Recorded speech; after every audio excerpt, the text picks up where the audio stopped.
The Kubrawi tariqas are the people who converted the Mongols to Islam. Oh, that was a big thing. All of Europe was praying that the Mongols would become Christian. Sultan Öljaitü, the first great Mongol Muslim ruler, had his baptismal name as Nicholas. They were moving in that direction, and then they moved in the direction of Islamic Tawheed. It was Maulana Najmuddin Kubra and Saifuddin Bakharzi, and if you go to Samarkand, Bukhara, you'll be able to visit their graves, who did that extraordinary thing. And it's worth remembering that what they did is not anything remotely resembling what we do in our modern emotive, gut-reactive, fight or flight ummah. Remember what the Mongols have done. They destroy Baghdad. They trample the Khalifa to death. They fill the river with so many books that, according to the historians, they can ride their horses across the river. So much of the heritage of Islam lost. Massacres, silent descends, the prohibition of the adhan, halal slaughter carries the death penalty. It's kind of total wipeout for Islam.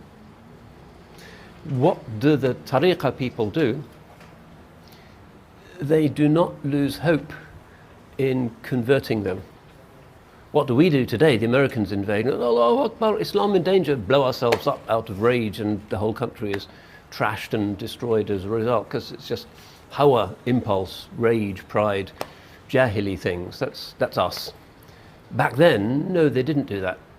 Suicide bombings, stabbings, assassinations of the Mongol princes. No, that was not what happened the morning after. Instead, how can we bring them to Tawheed? They were really following the Salaf, whose concern was how to bring Tawheed to humanity. These are the true Salafis. Tawheed is more important than my gut reactions. So within a few generations, and you can read about the extraordinary things that they did in order to bring themselves to the presence of the Mongols. Maulana Rashid ad-Din, who was summoned by the Mongol Khan, and says, show us. He's surrounded by his kind of pagan and Buddhist soothsayers and shamans and ministers. Show us how you Persians pray. We've heard you pray like dogs, because you're worse than dogs. Maulana Rashid ad-Din doesn't get angry. He knows that they want him to get angry. He prays 2 rak'ahs. And the Sultan orders one of his guards to grab the head of the Sheikh and bang his head on the ground while he's making his sujood, just to make him angry, because that will be a kind of nice way of amusing oneself in a royal afternoon. But completes his 2 rak'ahs, and this is how they are. And there's a lot more, and we can't really go into that because that's not this story. But it's the Kubrawiya who finally bring them into Islam. Some of it is through princesses who marry the Mongol Khans. If you've been to the Niujie Mosque in Beijing, why is there a mosque right next to the Forbidden City, which is this Confucian thing? Why is there a mosque there? Because one of the princesses was a Muslim who'd been married to the Emperor of China. She knew she'd never go to a mosque again or probably see Muslims again, but she wanted to hear the azan.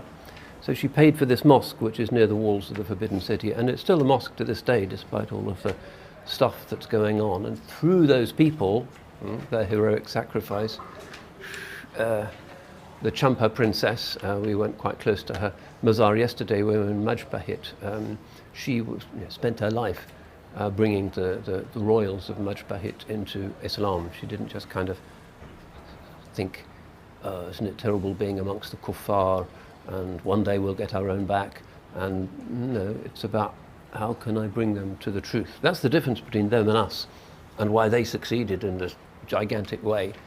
And the Mongols became the Moguls, and they became the Golden Horde, and they became amazing champions of Islam.